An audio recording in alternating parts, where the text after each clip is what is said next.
Bab 61 masih part hare-harean. Om, panggil Katie dengan mata menggantung. Dia manggil Om lagi. Kenan menjatuhkan tubuhnya di sisi Katie. Menatap langit ruangan beratap rumbia itu. Ken menghela nafasnya. Om Ken. Kenan memejamkan mata menarik nafas lagi. Dia terus memanggil Om Ken. Rasanya seperti dipanggil keponakan sendiri. Bagaimana bisa aku melakukan itu dengannya? Pikir Kenan. Om Ken. Kim, deham Kenan. Apa Om sudah tidak berselera? Ken menoleh menatap wajah Katie dari samping. Tidak istirahat sebentar. Ken kembali meluruskan kepalanya menatap langit kamar. Katie terdiam ikut melihat langit ruangan itu. Om Ken, bisakah kamu berhenti memanggilku Om? Katie berguling dan tengkurap bertumpu pada kedua lengan sikunya. Apa Om terganggu dengan sebutan itu? Katie menatap wajah tampan suaminya. Hani. Ken bergidik ngeri. Kenapa malah menyebut-nyebut nama mengerikan itu? Kak Ken. Kenan tersenyum lucu. Jadi mau dipanggil apa dong? Katie naik ke atas tubuh Kenan. Chat, kamu mau apa? Tanya Ken melihat Cathy duduk di atas pusatnya. Mau dengerin detak jantungmu? Katie memajukan tubuhnya. Meletakkan kepalanya di atas dada Kenan. Kenan tersenyum kecil dan menutup matanya. Tangannya terangkat memeluk tubuh mungil Katie. Tangan Katie meraba dada Kenan. Jarinya mengukir sebuah huruf abstrak. Kamu ngapain sih? Nulis huruf. Coba deh kamu rasain. Aku nulis apa? Coba ulangi. Katie mengulang menggerakkan jarinya di atas kulit dada Kenan sebelah kiri. C-A-T. Kenan mengulas senyum. T-I. Benar. Jangan ada nama lain di sini. Kenan mengusap punggung Katie. Memegang lengan gadis itu. Dan berguling. Berganti kini Katie di bawah tubuhnya. Kalau ada, aku bisa menggunduli wanita itu, menggantungnya di jembatan kota, dan mengumumkan dia seorang pelakor. Biar dia merasakan perasaan terekspos.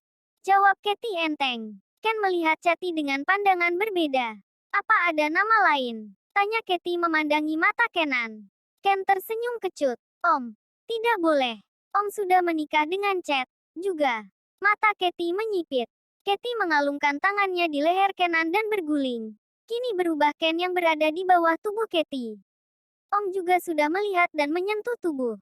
Awas saja kalau macam-macam. Ujarnya menekan leher Kenan dengan lengannya.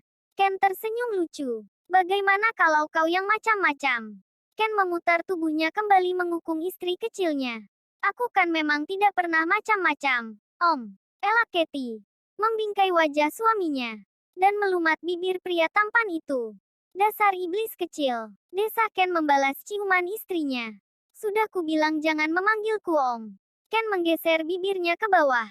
Melewati leher. Melewati dada atas Katie. Lalu aku harus memanggilmu apa? Katie memejamkan matanya. Mengangkat kaki sebatas tubuh Kenan.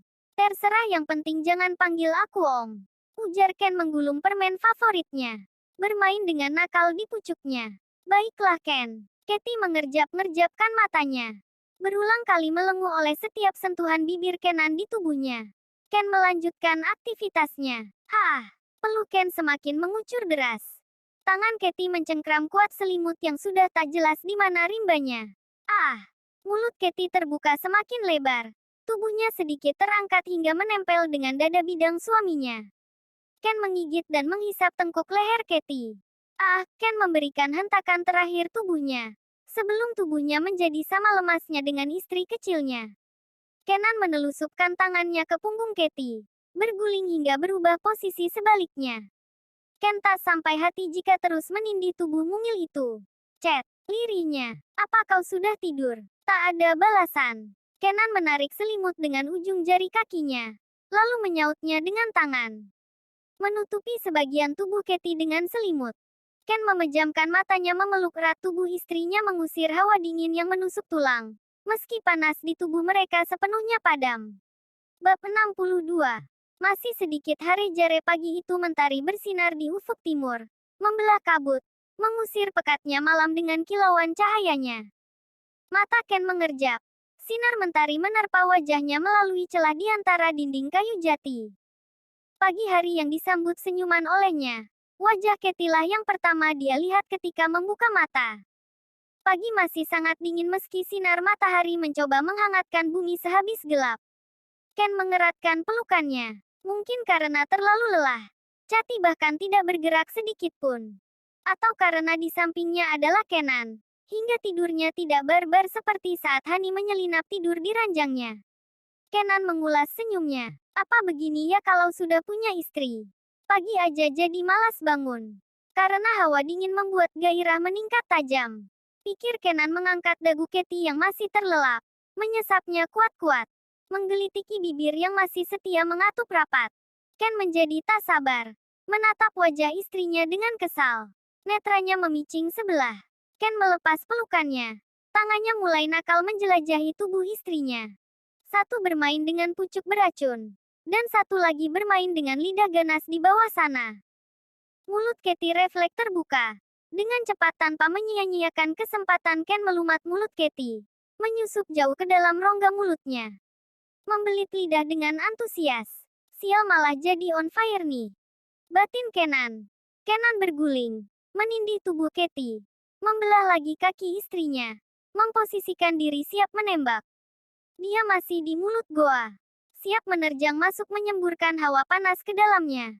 Tangan dan bibir Ken bermain-main dengan permen abadi. Menggulung dan menggigit kecil.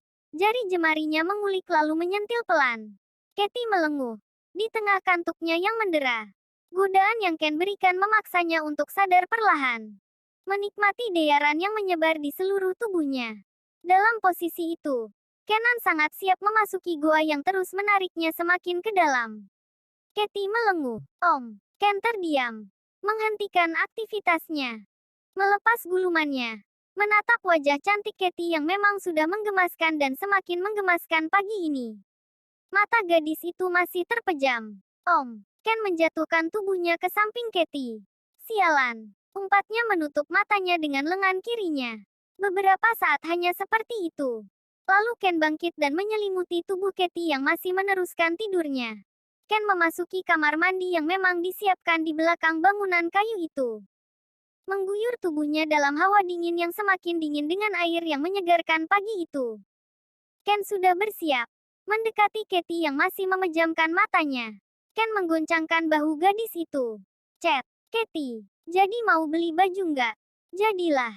Jawab Cathy tanpa membuka matanya. Bangun. Terus mandi. Iya, Cathy membuka matanya malas. Berjalan sambil mengusap matanya yang masih mengantuk. Panggil Cathy setelah beberapa saat lamanya berada di dalam kamar mandi. Apa Chat? Ken berjalan mendekat hingga ke depan pintu kamar mandi. Pintu dibuka sedikit. Kepala Cathy melongok. Aku nggak punya baju ganti. Ocehnya. Yang kemarin. Ogah. Itu udah bau. Seharian lebih sudah makeknya. Apa yang di koper cuma ada lingerie. Kan sudah lihat semalam. Bentar. Kenan melangkah lebar membuka koper miliknya dan mengambil satu bajunya. Lalu kembali lagi ke depan pintu kamar mandi. Nih. Pakai ini dulu. Ken menyodorkan baju yang dia bawa. Cathy mengambilnya dengan wajah senang. Sesaat kemudian dia keluar dengan pakaian Ken yang melekat di tubuhnya. Karena hanya kemeja saja yang muat. Sehingga paha mulusnya terekspos sempurna. Ken mengernyit. Kamu nggak usah ikut aja deh. Kenapa? Cathy tampak bingung. Keluar dengan penampilan begini. Tidak sopan. Apalagi di desa. Ken mengetuk-ngetuk kepala Cathy dengan telunjuknya. Yah. Suara Cathy kecewa. Aku juga mana rela mata orang-orang melihatmu seperti ini. Batin Kenan. Sudahlah seharian ini kamu di sini saja. Nanti aku bawakan sarapan kemari. Jangan melawan. Duduk diam di sini. Titah Ken tegas. Ken berjalan keluar dan menutup pintunya rapat-rapat. Setelahnya kembali lagi dengan membawa sarapan pagi untuk berdua. Usai sarapan, Ken berpesan. Jika Cathy tak boleh keluar dengan pakaian seperti itu. Setelah pamit dengan istri kecilnya, Ken akhirnya pergi. Cathy hanya duduk diam di dalam ruangan berdinding kayu itu. Pintu diketuk dari luar. Cathy yang sedang bermain game online meletakkan HP-nya. Berjalan mendekat ke pintu. Cathy membukanya sedikit. Makyun ada di luar pintu. Tersenyum kepadanya. Di belakangnya ternyata berderet orang-orang desa yang membuat mata Cathy membulat sempurna. Dia tersenyum canggung. Kenapa hanya di dalam sana? Ayo keluar. Ibu bawa kamu keliling kampung, ucap Makyun. Ah, aku sangat mau. Tapi, bersambung.